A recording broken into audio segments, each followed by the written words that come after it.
Okay, welcome to the Scrutiny Programme Committee. As you know, we're going to be looking at a few things today, but can I start off by asking for any apologies for absence? And we just had an apology, I think, from Terry Hennigan. I'm not aware of any others. Thank you, Chair. No further apologies from myself. Okay. Kate, would you like to conduct the roll call? Okay, thank you, Chair. Let's start with Councillor Cyril Anderson, please.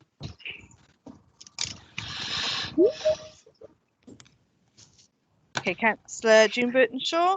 Yes, I'm here. Councillor Mark Child. Here. Councillor Wendy Fitzgerald. Yes, I'm here. Thank you. Councillor Joe Hale. Councillor David Helliwell. Present. Councillor Peter Jones. Present. Councillor Wendy Lewis. Present. Councillor Gloria Tanner. Present. Councillor Will Thomas.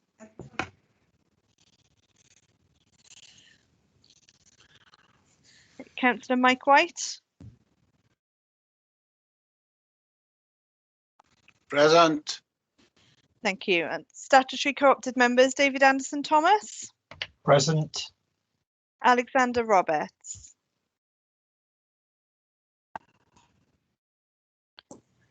Okay, Councillor Co-optees, Councillor Chris Holly. Present. Thank you. Councillor Paxton Hood Williams. Present. Councillor Lyndon Jones. Present. Councillor Jeff Jones. Councillor Susan Jones. Present. Thank you. We have invited members and officers, some which may be joining us later. So we'll run through and see who's here already. Kath Swain, Integrated Transport Unit Manager. Okay, David Hughes, Principal Engineer. Councillor Mark Thomas, Cabinet Member for Environment, Enhancement and Infrastructure Manager, will be joining us a bit later, I believe. So we'll Stuart Davis, Head of Highways, and Chloe Lewis, Team Leader, Highways and Transportation. Some more members who are looking to speak on item 8. Councillor Mike Day. Here. Thank you. Councillor Miles Langston. Just joining us later. Councillor Linda Tyler Lloyd.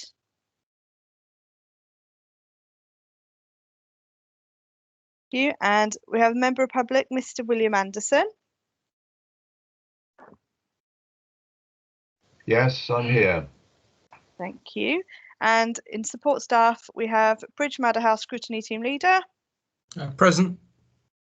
Debbie Smith, Deputy Chief Officer. Present, Kate. Thank you, Deb. And myself, Kate Jones, Democratic Services Officer. Is there anybody who I haven't called that I've missed? I'm here. It's Cheryl Philpott here. I'm here as an observer to the meeting, Kate. Okay, thank you, Councillor. Okay, I think that's everybody then, Chair. Thank you, Kate. That's very good of you. Thank you. Right, next item 2, any disclosures of personal and prejudicial interest? Chair, if I could declare a personal interest in item 8, as one of the footpaths comes out opposite my house in Rhyd Devo Drive. Thank you, Mike. Anybody else? No? Okay. Item 3, prohibition of... Sorry, is that someone else? No. Item 3, prohibition of whip votes and declaration of party whips. Nobody has anything to declare there. Therefore, I've gone to item 4 on the minutes of the last meeting. So I'll just go through those for accuracy. On page 1, page 2, page 3, page 4, page 5, and page 6. Are we content those minutes are accurate? I should take silence as assent. Yes. Thank you very much. Thank you. Okay, so we've slightly reorganised the agenda because Councillor Mark Thomas can't join us till 4:30. So I'm going to take the next item is going to be the Scrutiny Annual Report, and Bridge Madahara is going to introduce this for us. Bridge. Okay, thank you, Chair. Yeah, happily Happy to briefly introduce the report, but I think first thing, just to stress that I've merely helped you, Chair, and you committee members, on behalf of all non-executive councillors to put this together. But it is your work. It reflects what you've done as scrutiny councillors. So this is the draft annual report, which we're always required to prepare and present to council. So the report highlights the work carried out in the last municipal year, 2019-20. One, of course, that was longer than usual, and a year, of course, affected greatly by this pandemic, which unfortunately continues. And indeed, the municipal year only started in October.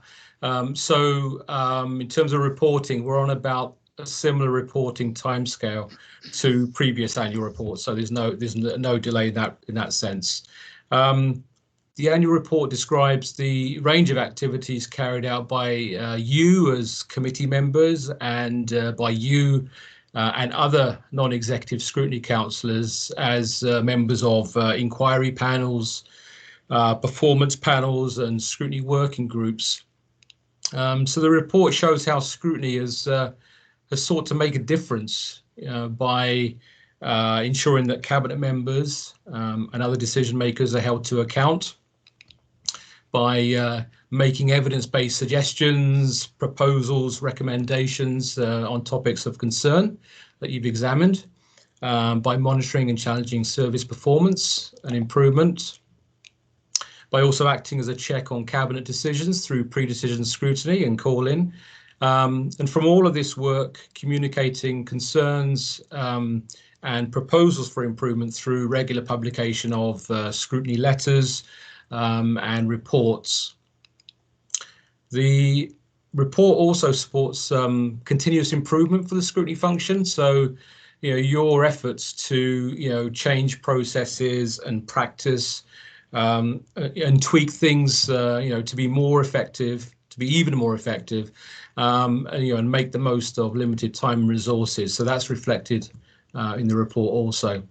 So the actual draft, in terms of the format, it follows a similar format as previous, using a scorecard highlighting a small number of indicators and based on 4 key performance questions that we've kind of identified. And so the aim is to show how much scrutiny you did, how well you did it, how much scrutiny affected the business of the council, and of course, importantly, the outcomes of scrutiny. And I think it gives examples of specific activities to demonstrate impact and show the contribution of scrutiny to ultimately better services, policies and decisions.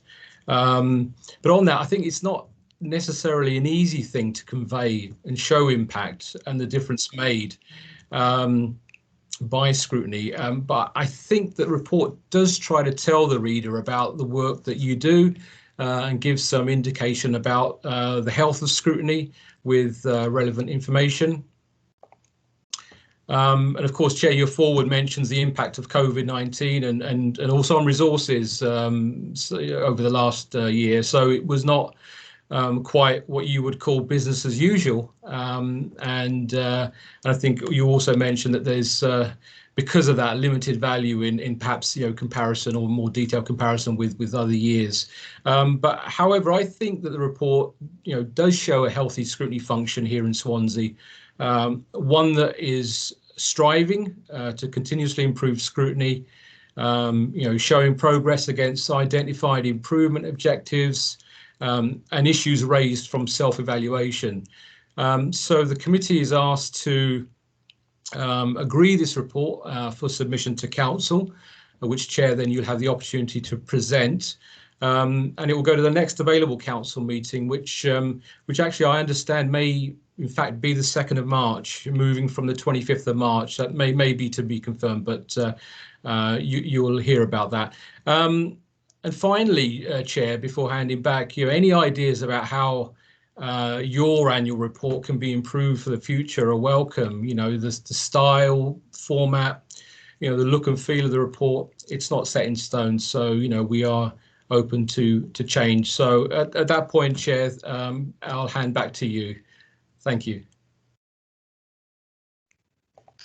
Yeah, thank you, Bruce. That's very good. And the report, of course, is mostly a statistical report and doesn't reflect fully all the work we've done for that reason. But certainly, I think scrutiny is a very important function of the council in terms of holding the executive to account and also trying to improve what we do in the future, which is hopefully what we'll be able to continue doing in the future. So just want to add to that to thank everybody who's taken part in scrutiny over that period of time.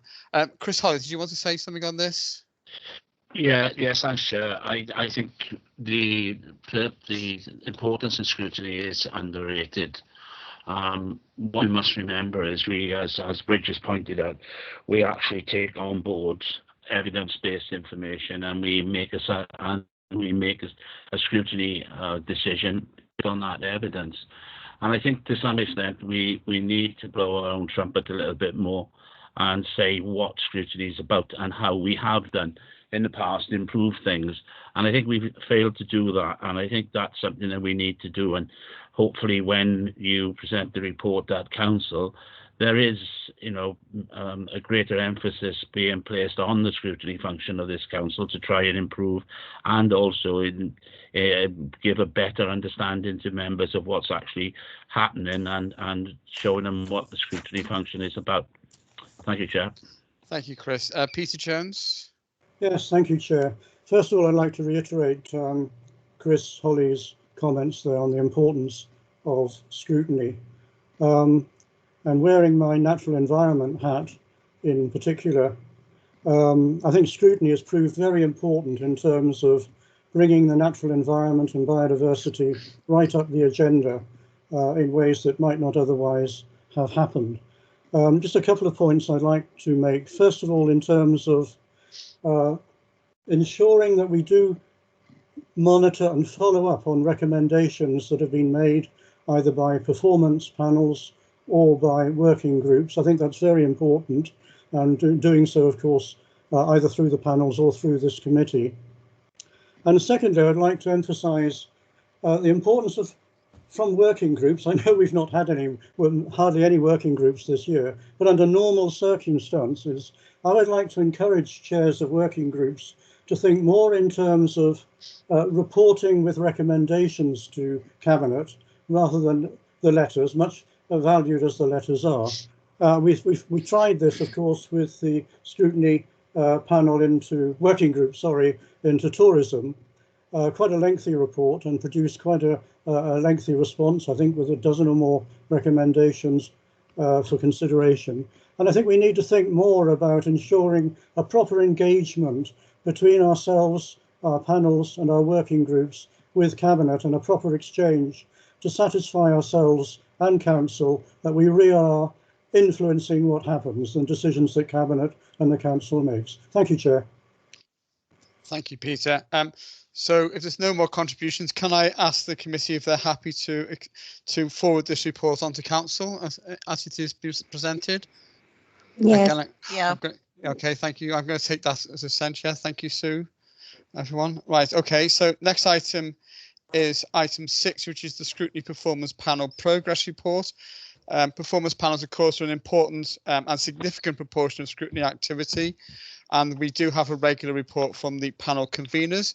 And today's spotlight is on the scrutiny carried out by the Service Improvements and Finance Panel, convened by Councillor Chris Holly. There is a short written report reflecting on the panel's work and impact on pages 47 to 49 of the agenda. But I'm going to ask Chris Holly to introduce that and to speak to that report. Chris.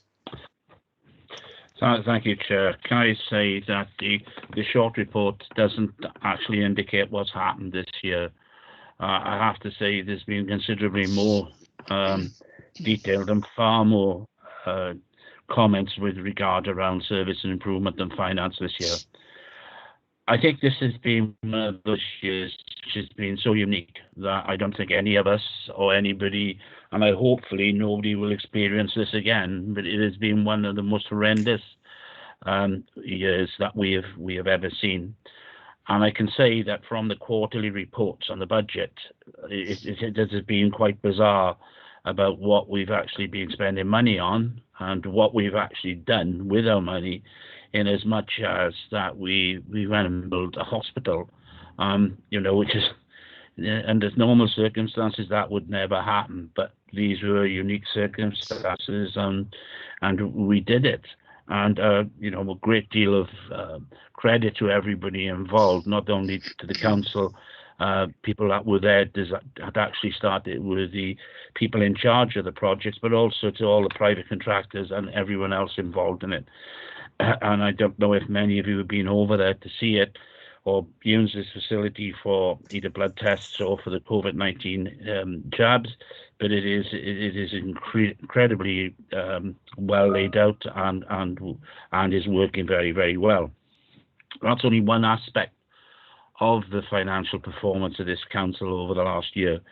Other parts of it, I think we need to look at and I need to report on. And one of the things I would like to report on is the way in which our officers and have carried out their duties in as much as refunding and helping people in small businesses with grants, etc. And I know there will always be businesses and there will always be people that will complain about anything that the council does or anybody does. But I have to say that overall, the council has carried out this performance really, really well. As I say, that when you see the quarterly reports that come before us, they bear no reflection actually about what has happened. Some of the PPE purchases for schools and colleges, etc., have been, well, never seen anything like it ever before, and I hope, as I said, I don't want to see it anything like that again. So financially, it is virtually impossible to say what's going to happen in the near future. We know that we have a budget coming up, and we know that the Welsh Government has put a great deal of money into that budget, and we are having a genuine uplift. But it is, I think, and we all have to recognise this, that somewhere along the line we will all have to pay for the various loans that have been taken out and government borrowing. And as a consequence of that, I think a very tight rein on our finances for the next 4, 5, maybe even 10 years will be required. And I think the Service Improvement and Finance Board is going to be extremely busy doing that. Can I then move on to performance?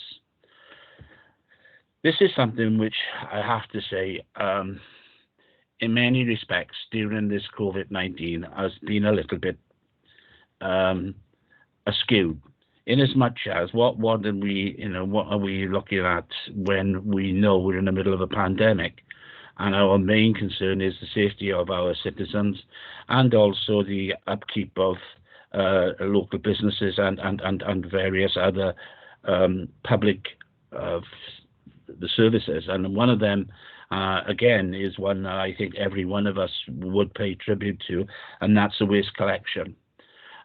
Waste collection over this period has been quite astounding, and many people have commented on the ability of our waste collection to get through, and that's actually shown in our recycling figures a very good position.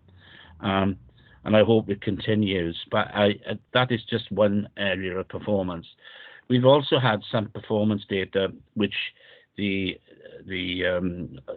Senior Officer of Social Services want to carry on with some of his performance data, and it's been quite encouraging. But again, it's been skewed by the fact that COVID-19 has thrown enormous amounts of our performance data out of the window. And I think one of the ones I want to highlight to everybody more than anything else is staff sickness. And let's be absolutely honest and say that during this period, we've all known someone who had been ill or someone unfortunately passed away, and our staff are not immune from that. And we have had lots of staff who have been ill, and it's been a very, very stressful time for people, especially in social services on the front line in caring for people. And I think, at some stage in the future, we should recognise that in any way we can. So I think, if you look at performance data, it has been, where we've taken it in and where we've studied it, it has been, sketchy to say the least. I think in closing, I would say that it has been a very difficult year. And I think that, as I said earlier on, I think we're going to see quite a lot of issues coming up, especially through finance and in the next few years. And I think it's important that all members remember and we actually do keep on telling the public that during this period, this council has performed quite well, if not very well in places. And I keep on saying that if, we need local government more now than we've ever had. And this pandemic has shown one thing, that big government is okay for some things, but local government is the thing that actually does do the job for the public, and that has been acknowledged. And in that, Chairman, I will close unless there's any questions. Yeah, thank you, Chris. I think the biggest concern, which I think the committee's highlighted, is the impact on the council's income of the pandemic. I think Bridge said earlier on about the scrutiny report being a year longer than usual.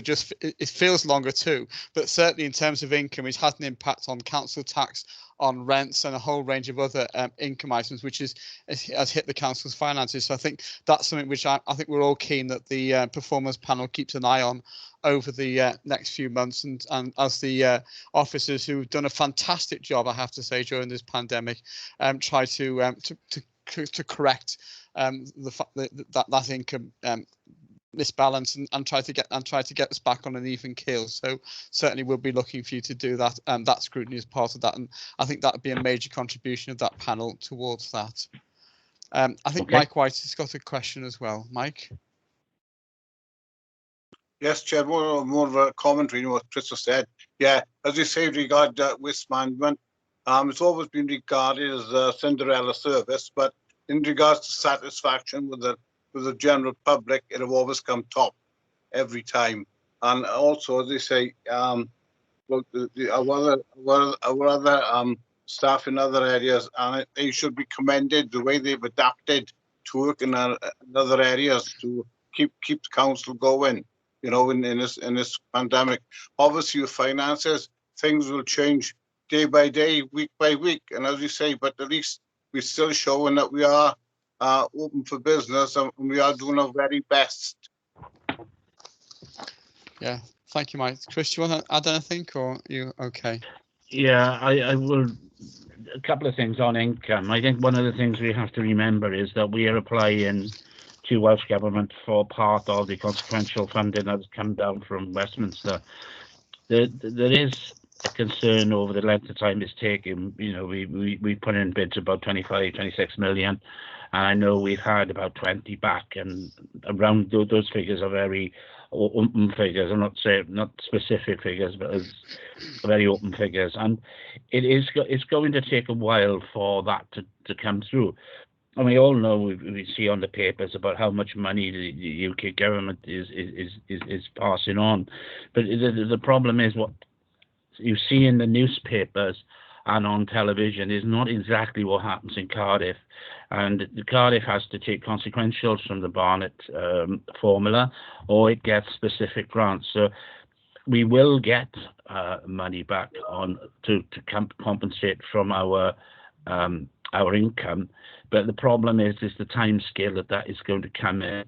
And I think also we have to audit those incomes as well, and that's one thing that has actually become a little bit dodgy, difficult to do, is audit how much income we've lost through, let's say, our leisure centres, or through the Brangwyn, or through some of our facilities, like the boating lakes and things of that nature, and our activities where we hire out halls like community centres. So it is difficult to audit exactly how much you have. But I think what the officers are doing is taking a very good snapshot of what our audit is likely to be. In car parks, it's slightly different because you have got quite substantial history that you can feed back on and say, well, look, that was the use of that particular car park over that particular period. So we have history about that, and that can be used to audit that income. But in other areas, it's not so easy. But I think, generally speaking, we are, I think, getting most of our money back from UK or from Welsh Government. Who's getting it from the UK Government, obviously. Okay, thank you, Chris. Anybody else got any comments on this panel report? No. Okay, thank you very much. Mark Thomas is still not with us. I think there's at least another 5 minutes before he comes in. So I'm going to just slightly reorganise the agenda a bit to give him time to come and join us before we start looking at the active travel consultation process. So I'm just going to go to item 9, which is the membership of scrutiny panels and working groups, which is on page 161 of the agenda. I understand there are no changes to consider as part of that, so that's as very much as you were. And then item 10 is the scrutiny work programme. The next committee is on the 16th of March, and the main items scheduled are pre-decision scrutiny, the cabinet case, the cabinet report on the business case for the relocation of the Civic Centre, which is currently listed for the 18th of March cabinet meeting. I've had some indication that may not actually happen in March, and it may be postponed, but we'll see. At the moment, that's still scheduled for that meeting, and so it's still down as a pre-decision scrutiny report, scrutiny at our next meeting on the 16th. We're also going to be looking at the Children and Young People's Rights Scheme Annual Progress Report 2019, which is a recurring item for the committee, accounting for arrangements in place to ensure compliance with the Council's duty to have regard to the UNCRC, United Nations, something on the rights of the child, and shows how the rights scheme is being implemented and embedded across the Council. And also, we're going to be revisiting the Council's recovery plan. I understand meetings have already started to take place around that recovery plan, and that was briefly looked at in the audit committee. So I think we'll be in a better position to have a look at that by March, when there'll be a bit more progress on the work being undergone on that recovery plan, and we'll be able to have a look at that and get some feedback on the direction, I think, rather than the detail of where that recovery plan is going as we move forward. Has anyone got any points or questions on the forward work plan? Are we happy with that programme? I'm going to take silence as assent once more. Oh, so is that Chris Harley? Thanks, Chair. I've had a request to look at the bylaws, and having had a chat with Tracy Meredith, and I'm going through them, and I will be bringing back a report to yourselves in the Scrutiny Programme Committee about them, because I know there's quite a number of our councillors have approached both the Scrutiny Programme Committee and myself with regards to a number of the bylaws. But having looked at how we actually dispose of bylaws, it's probably it's going to take a huge amount of legal time and what have you for some of these bylaws, which effectively are out of date anyway. So having looked at them, in not such great detail, but I have looked at them, and I will be reporting back to Scrutiny Programme Committee, possibly in the summer now, because of the length of time and the numbers there are and what they are. So, but on top of that, I will keep members updated on what's happening with them. Is that going to be through your performance panel, Chris? Yeah. Okay, right. That good, because that sounds like a lot of work. Yeah. Unfortunately, it is. Okay, Will Thomas. Thanks, Chair, and thanks for that, Chris. It's good to hear something's happening on that, because, as you know, I brought it up with you, so thanks very much for looking at that. I'm just wondering, if you're looking through those bylaws, does it mean that we won't have the opportunity until after that to look at changing any or adding some new bylaws in to the council's powers? No, they're all on the council website anyway, so anybody can look at them. And what I was looking at as the ones that will probably fall off, that are no longer of any use, like ferocious horse riding through High Street. I think that is one of the bylaws as well. So there's a couple of those which can fall by the wayside, but they are there on the website for people to look at, and then we can come back and have that discussion in the scrutiny board. Okay, thanks. Okay, right. I think we've now been joined by Councillor Mark Thomas, the Cabinet Member. So I'm going to move on to item 7. Welcome, Mark. Are you there? Yes, thank you, Chair. Yeah, ready. Good. Right, we're going to move on to public question time first, Mark, if that's okay. We've postponed that because I didn't see the point of asking questions if you weren't here to answer them. Okay, we've had a large number of questions being sent in by members of the public. And in accordance with the spirit of a public question time at a meeting, I'm proposing that we deal with those here where the questioner is present in person. And because of time constraints, I'm going to restrict each question to one question and one follow-up. And the other questions will be sent on to you, Mark, to deal with in your own time. Hopefully you'll be able to respond to those in writing. There are a lot of questions that come in, but we only have one person. So I've got William Anderson here, who is speaking on behalf of the Blackpool, Derwentvaar and Males Residents Association. So, Mr. Anderson, would you like to pose your question? Thank you, Chair. I'm going to choose my question number 3, which says that I'm referring to the design guidance, which is part of the active travel business. Paragraph 3.1.3 of the design guidance states, consultation should result in better design and better schemes. As such, it is best carried out at several stages, from the development of the network to individual schemes. Good consultation at early stages can help to avoid poor decisions based on inaccurate or outdated information and gain greater community support for any scheme. The more opportunity people have to influence and shape walking and cycling schemes for their local area, the more likely they are to use them. My question says, given the enormous public outcry at both the Clyne Valley and the Males Road schemes, and the widespread belief that better alternatives are available for both, why was this aspect ignored?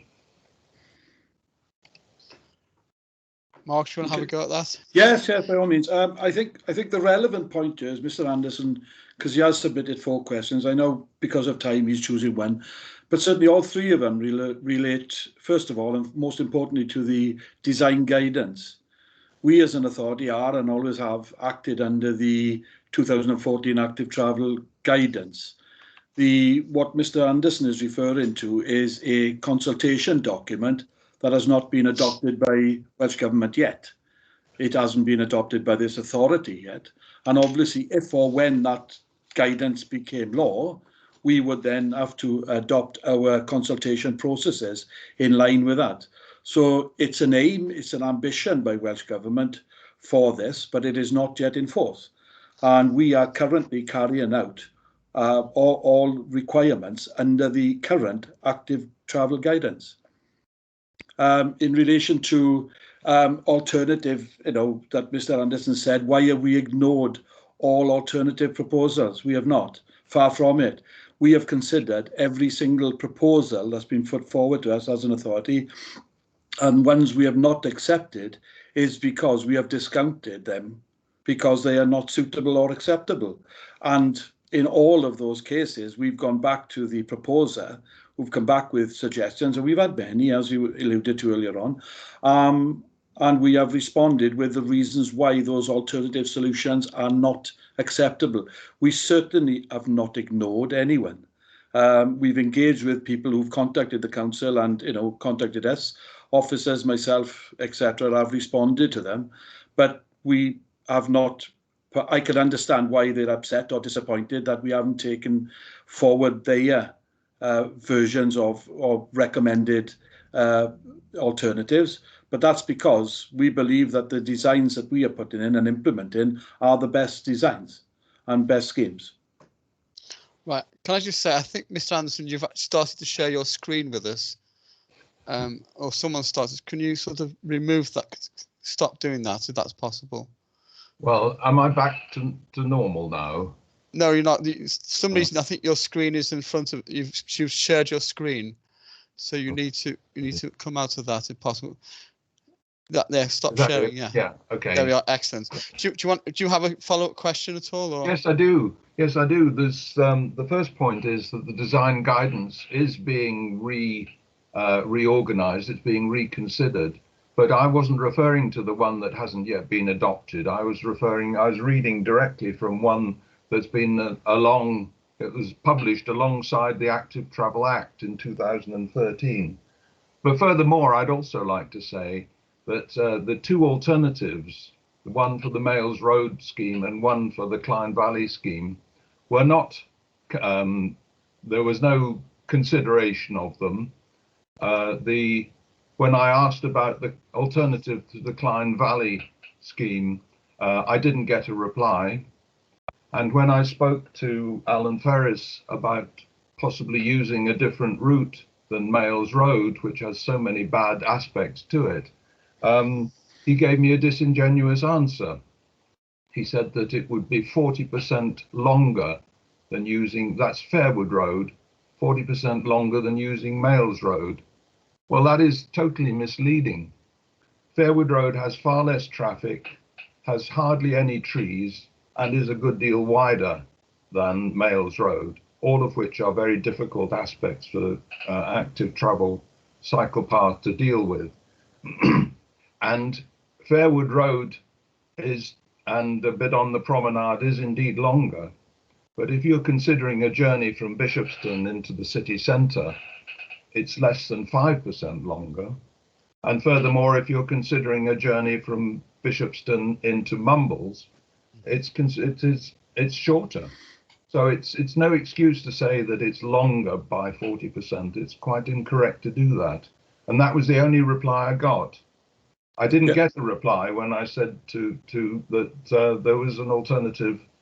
I've just written a newsletter for the local residents, and I wrote to your department, Councillor Thomas, to say, why have they not considered any other alternatives? And I failed to get an answer altogether. Well, all I can say, Mr. Anderson, is a number of considerations, alternative routes to the Males scheme have been put to the council. We have considered them all and responded to them all. The fact that the response you had wasn't in line with your wishes. So, you know, I am sure there are many people in Males Road who absolutely would prefer the alternative route to go up through Fairwood, the neighbouring council estate.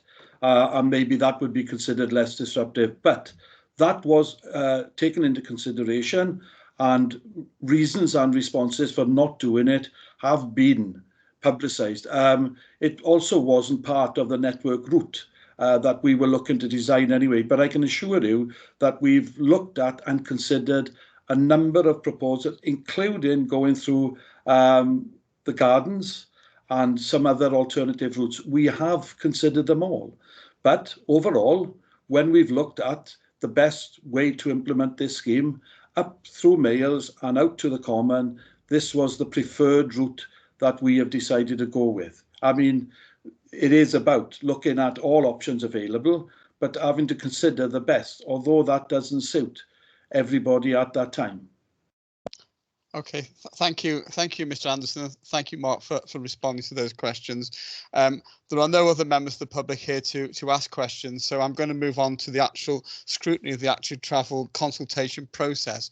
And we are focusing very much on the consultation process here, with a view to making recommendations to how that might be improved in the future. I'm not proposing to try to revisit the actual schemes themselves. They've already been agreed and are going forward. So we want to see what we can do for the future to try to make recommendations around that. So as part of that process, I have the Councillor Mark Thomas, the Cabinet member, as we've just seen. I understand Stuart Davis, the Head of Highways and Transportation, is joining us. Cass Swain, the Integrated Transport Unit Manager, David Hughes, the Principal Engineer for Highways and Transportation, and Chloe Lewis, the Team Leader for Highways and Transportation, are all joining us to support the Cabinet member as part of this. And I've also agreed that Councillors Mike Day, Linda Tyler-Lloyd and Miles Langston can join us for this item as ward members. So before we actually go on to this, can I ask, Mark, do you want to make an introduction about the consultation process, or are you content for us to go straight into questions? No, I think there's something that I wanted to paint a sort of overall picture with me, and if you'll allow, Chair, yeah, of course. I think it'd be worth, look, I've received lots of emails and correspondence, as you're aware, from the public, but also from ward councillors, so have officers on this matter. And I think it's right and proper that everybody gets a full understanding of the process we use, the reasons why, and the rationale behind it, because there is clear confusion over what is consultation, why haven't we done consultation, etc., etc. And so what I would like to do, please, is I'm happy to give just an overview. It won't take long, but then Chloe Lewis can give a brief update on the INM, how we reached it, and the consultation process therein. And Dave Hughes, who's the senior engineer responsible for active travel, can give you a quick oversight of the way we do this effectively. Okay, so hopefully these won't take up. I'm not planning to take much of your time because I know you're keen to move on. Lots of councillors have questions, but I think it might save some duplication in process about certainly around the consultation process. I think if I can kick off, Chair. Look, we're very ambitious as an authority, as you know, right, to extend and expand our active travel network across Swansea. What we've done through the process is we went out to consultation, which Chloe will tell you more about, in 2017, and we produced a network map, which is what we are working to. So we bid to Welsh Government every year for sections of that route to be completed and mapped out. It's a process we followed from day one. We aren't doing anything different now than we were doing 3 years ago, but it's imperative that we press on with this active travel ambition that we've got. As has already been in matter of record, we've secured more grant funding from Welsh Government than any other local authority in Wales over the last 3 years, and it's something we're proud of. Active travel is something that not only are we proud of it now, but feel that there's a growing need for it. As you're aware, we announced, we signed up to the climate emergency, and this is a key component. Maybe not today. It's not going to get everybody out of their cars today, but as people's expectations and awareness of the impact on our environment of cars and traffic on our roads, if we're serious about getting people out of their cars and using alternative modes, we have to put a network there that people can use. If you're going to want to travel from Bishopston, Pennard into the city centre at the moment, you have to use the roads. We are keen to provide off-road opportunities for people across Swansea, and we are aware that that does cause concern and disconcern in some areas, but it's all part of the bigger picture. So we are working towards that. It is challenging at times, but I think the other side of it is as well, is that we are happy to engage with any residents, ward councillors, and look to make amendments to the scheme where they are deemed feasible and reasonable. For example, a lot of the protests we've had this year are about people wanting to stop these schemes. I don't need to remind, well, I can see Councillor Philpott is shaking her head. I've got the emails to prove it. There are people who are totally objected to some of these schemes. The challenge that gives to us as a council is there's a democratic process that we carry out, as you're all aware, where these schemes were granted approval by Cabinet in July of 2020. We can't enter into debate and consultation with the public of the merit of whether or not we carry out that scheme. The decision is already made. And that often brings us into conflict with members of the public who say, well, you've already decided, so why are you bothering? It isn't about that. It's about the decision is made to implement the scheme, accept the grant funding, and then happy to engage with anybody who has a contribution to make on any of these schemes. I'll stop there, Chair, because I am conscious of your time. But if you could allow Chloe and Dave to just briefly outline the background of, the process that we've used and have always used over this. Okay, So, Chloe, you're coming in next. Thanks very much, Chair. So just briefly to kind of run through the process that we follow and provide a little kind of background. In terms of the kind of policy context, the requirements of the Active Travel Wales Act 2013 places a statutory responsibility on each local authority in Wales to map, plan and make continuous improvements to its active travel, walking and cycling networks. Providing a strategic network with local links to communities seeks to provide the necessary infrastructure to enable people to travel actively for their everyday journeys, reducing car journeys and providing a good network to facilitate the transition to more sustainable modes of transport. The Wellbeing of Future Generations Wales Act 2015 places a duty on public bodies to apply the Sustainable Development Principle in everything that we do through the 5 ways of working. All of our active travel schemes are taken through the Future Generations Framework process application stage. All of our schemes are assessed by Welsh Government using the Welsh Transport Appraisal Guidance called WellTag, which requires the scheme business case to be presented against a number of areas, with all transport schemes progressed, seeking to maximise their contribution to wellbeing goals. The Joint Local Transport Plan for South West Wales also lists links to National Cycle Network as a project that sits at the fifth priority within our local transport plan. And as Councillor Thomas said, we've got a new Wales transport strategy has been recently consulted upon, and that proposes the introduction of a new sustainable transport hierarchy. This will see walking and cycling as the prominent first choice of transport mode to be considered for journeys, and significant investment has been made available by Welsh Government to increase the network available for active travel journeys.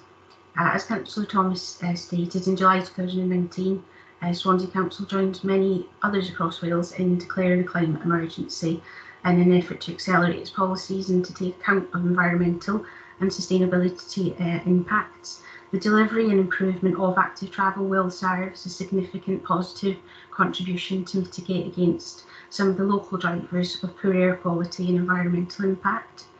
In terms of background for active travel, Swansea Council developed 2 maps in 2017 as required under the Active Travel Act, an existing route map, an ERM, and an integrated network map, an INM.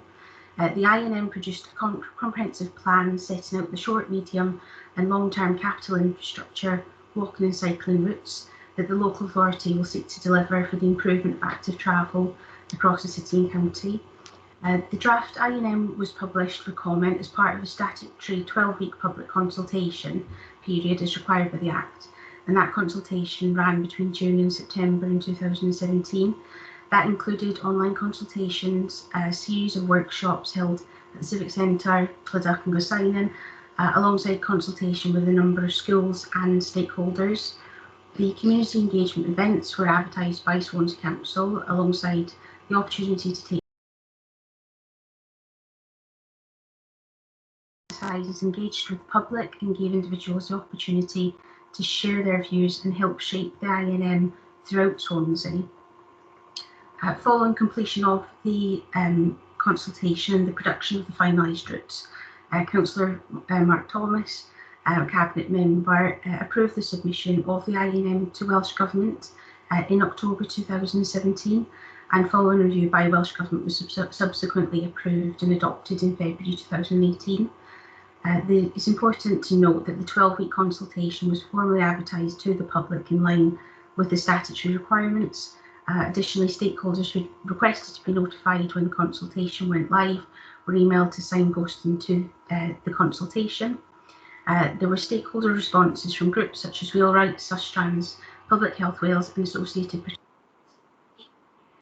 The public consultations in 2017 followed the same standardised approach that is undertaken for all public consultations Swansea Council undertakes.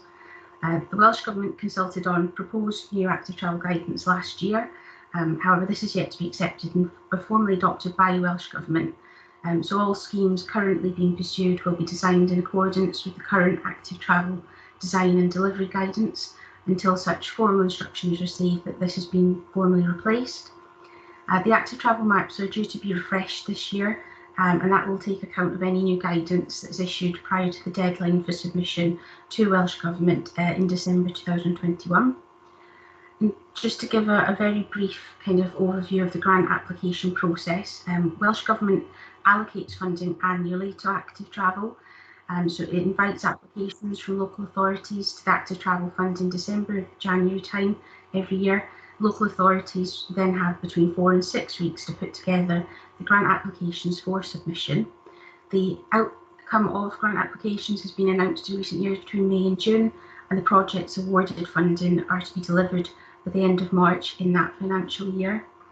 The democratic process that's followed for active travel grants comprises the submission of all previous active travel grant applications, has been accompanied by a report to the Council's external funding panel for approval.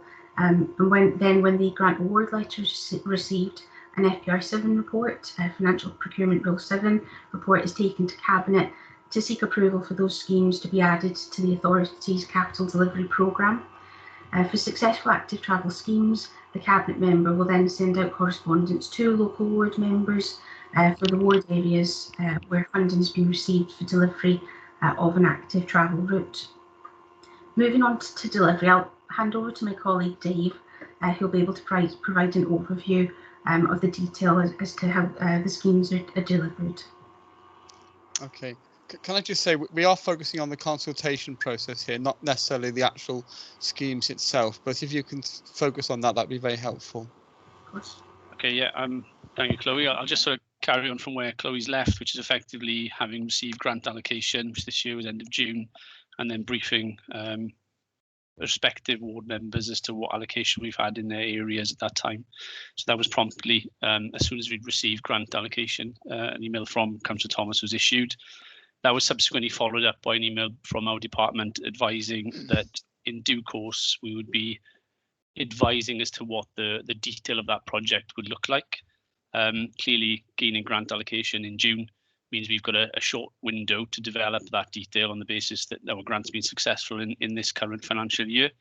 I believe it was towards the end of August that emails went to the respective ward members advising of the preferred arrangement or preferred alignment and summarising what the scheme would involve.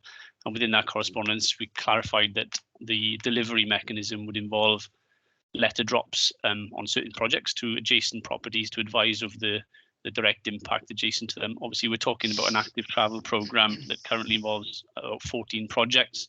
Each scheme differs. Some may be through a field, some may be widening a footway, and the nature of how we would engage with that community differs significantly, and will continue to do so as it moves forward, because there are respective statutory guidance that we need to apply, whether it is an amendment to statutory right of way or altering traffic regulation orders. They all have to be applied into how we would engage with those communities. But effectively, that's how we managed it. We informed the members of the scheme, then we effectively wrote letters to adjacent residents if that applied.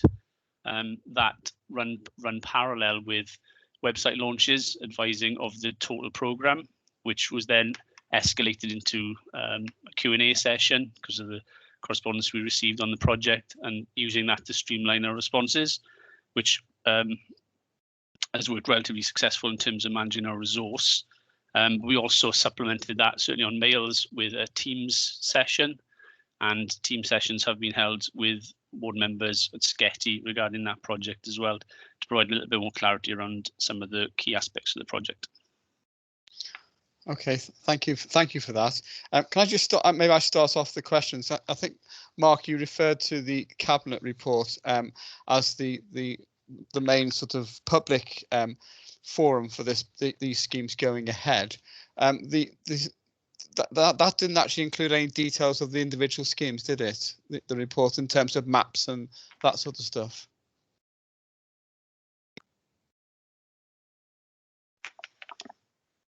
Have I lost Mark?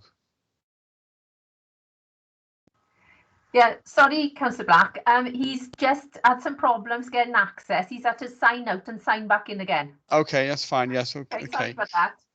Okay. Okay. David, could you maybe answer that then? Did the cabinet report contain that sort of detail?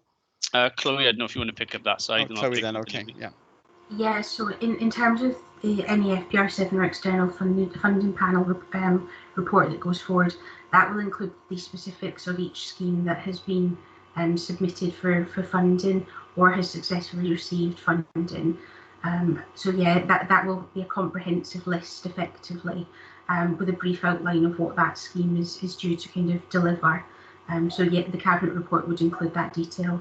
That includes maps as well, and in the exact detail of all the routes. In terms of maps, background papers would be referenced, so they would be submitted to Democratic Services. Okay. I don't think that they would be something that are included in there, but they're certainly referenced as background papers. Okay. Right, we've got a few people who want to ask questions. Mark, sorry, you're back in with us, are you, Mark? Mark Thomas. I was lost too, Peter. Hang on, Wendy. Let Mark Thomas, the cabinet member, come back in. Sorry, Chair. For some reason, we ended up in a separate chat room with myself, Councillor Mike Day, and Councillor Wendy Fitzgerald, and nobody else for some reason. I can't explain it. So we briefly saw what we did. Then we all agreed to sign out and sign back in. So hopefully, Councillor Day, Councillor Fitzgerald, and myself are back in now. But I apologise for that. Yeah, back in. Okay. Right. You're back in, are you, Mark? That's fine. Yes, thank you. Okay, lovely. Okay, so I'm going to move on to some questions then. I've got Susan Jones first, who wants to ask a question. Thank you. I assume that the new cycle path coming into Gowden is part of the schemes that were established last summer. And as a ward member, I've tried to look for an email and haven't had any emails regarding that scheme. There is no problem with the scheme. It's really welcomed in the village. But I've also got other ideas on a scheme that would complement it, but I've never had any communication at all. Right, well, yeah, if I can answer that. Yeah, the scheme from Kingsbridge to Gowden link was agreed in 2019. Now, at the time, the letter you're referring to, the email that I sent to all ward councillors last year who had schemes agreed at Cabinet last year, were that was a new initiative that I had introduced into the system. So as well as what officers have outlined you with the processes, myself as a cabinet member writing directly to ward members who'd had schemes agreed at cabinet was an initiative of mine or ours. So that's a new initiative that didn't exist in 2019. So your scheme, Councillor Jones, was overrun from that. And in regard to ideas and suggestions for enhancing or advancing other schemes, then that certainly is something that, you know, we're happy to listen to at any time. I am surprised then, because that you haven't been involved in any. Now, the letter would have been sent from me, and that wouldn't have happened last year because your scheme was approved the year before. But normal practice is that once we get into implementation of a scheme after it's been agreed, councillors do write to all affected ward members. Now, you should have been written to and invited in, because it's, you know, it obviously affects and comes into your ward. So I can look into that and try and find an expert. I can't tell you offhand why you didn't have an invitation to that, but I can always check with officers about that, because my understanding and experience so far is that officers are keen to engage with ward councillors whenever and wherever they can, particularly once it's been approved at cabinet, because it's good to get your input into the schemes. Yeah. But I'll check that for you, Councillor Jones. Mark, is it the intention that you're looking to ward councillors to carry out more detailed consultation, or is this an additional thing on top of that? I look, this is the issue where people get, and that's why I asked officers to outline the process here, because people talk about consultation, and it's a word that can be used in different means, okay? If you look at what we carried out in 2017, we carried out a citywide consultation, which was a 12-week event with some, we had 3 different day centres open where people could also take part as well as the under. That's consultation. That is something we don't look to do. We can't do. We physically haven't got the time, resources to carry that out after the schemes are agreed. So once Cabinet has approved the schemes in June or July, it was later last year because of the COVID pandemic. And so, but normally the approval for these schemes after we receive funding approval from Welsh Government, it tends to be in around June. We then are happy to engage with people, but it's not consultation in the sense of, oh, it's a dialogue with people whether or not they want the scheme or not. The scheme has already been approved. It's been approved by Cabinet. The debate is more about, and I prefer to use the word engagement rather than consultation. It's about, we have agreed to build a scheme in your locality. What is have you got any input, or would you like any input into the scheme? And there are many examples. I mean, time doesn't allow us now. Last year, I know, for example, there were issues came up on Gauss Avenue with the implementation of the scheme because it impacted and affected residents' parking, for example. Ward members got involved directly with that, and we were able to mitigate and find ways around it. It's often about compromise. It isn't about everybody gets what they want, and quite often it is compromise, but we've got many examples of where we've been able to do that. The reason for alerting ward councillors is not to put the responsibility on ward councillors, but if there's any direct people who should have an input or be aware of it, because the alternative is not to alert ward councillors. Well, I wonder what the scrutiny panel would be saying to me if I didn't let them know. So, but it is them and any known groups who are affected as well. And I don't know if I missed the bit where Dave Hughes was presented, but obviously residents who are directly impacted, where a shared use path will go out directly outside their property, for example, also get leafleted or letter dropped as well. But no, we are not trying to put responsibility on. I mean, my letter was simply giving a heads up to ward councillors ahead of what they could expect from officers, which tends to follow a bit later when they get more down to the details. So it was, hey guys, we've approved a scheme in your ward.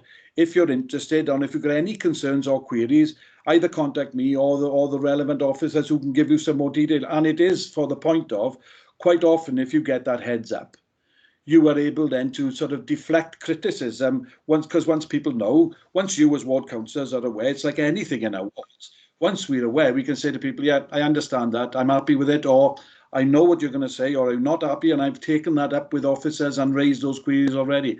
And it has a way of calming people down, you know. That's the purpose of the engagement of ward council, but it's engagement rather than consultation, because with all due respect, the consultation period has passed and agreement has been secured at Cabinet. So we are doing the scheme. And I know, look, I've had that, you know, a couple of people have said to me, well, as I said, what's the point of talking to you? You've already agreed this. Well, there is very good cause to talk to us, because there are more schemes than I can, you know, sort of produce today, where we've made significant changes to our implementation of our schemes. But at the core point, I mean, I've had conversations with people where they're saying, well, can't you ban cyclists from that stretch of shared use path, for example? Well, people might want that, but it's not a shared use path. It's not an active travel path, and it won't be supported by Welsh Government. So in all of our conversations, we're happy to do anything reasonable, but we have to protect the integrity of the scheme. It has to do what it says on the tin.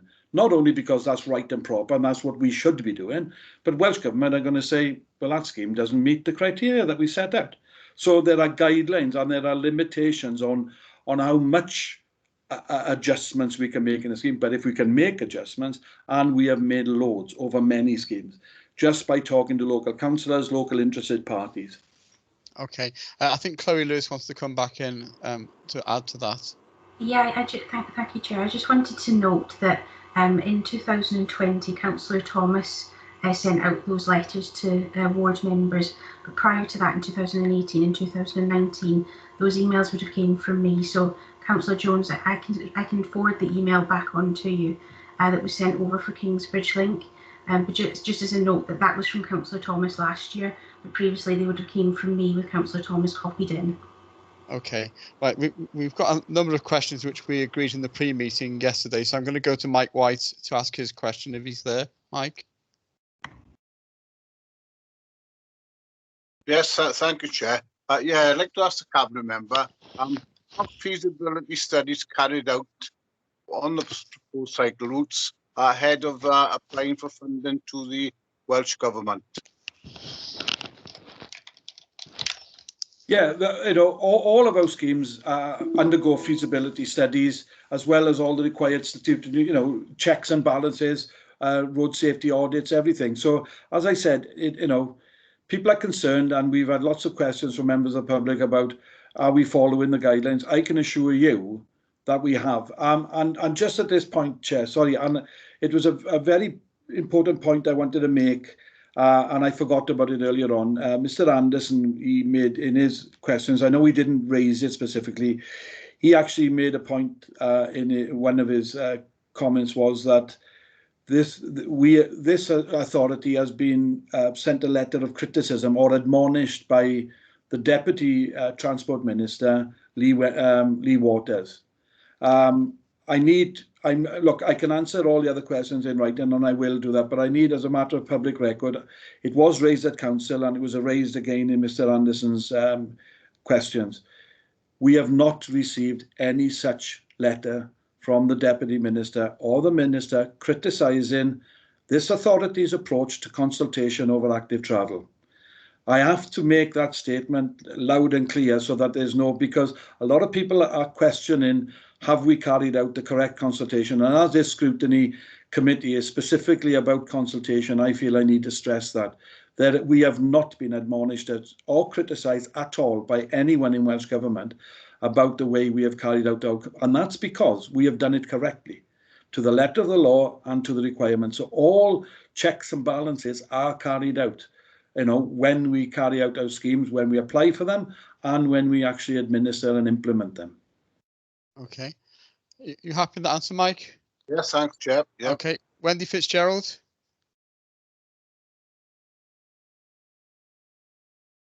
Currently muted, Wendy. Yes, thank you, Chair. I had problems switching off. I'm sorry, I missed part of the meeting, so I'm not absolutely certain what has been discussed, but certainly from what Councillor Mark Thomas has said, it seems to me everything goes back to 2017, and that was the consultation. And if you weren't aware at that point in time that there was something going to happen in your locality, then you missed your opportunity to comment. I have done a little bit of research, and I did look up the Local Government Association definition of a consultation. And that is an activity that gives local people a voice and an opportunity to influence important decisions.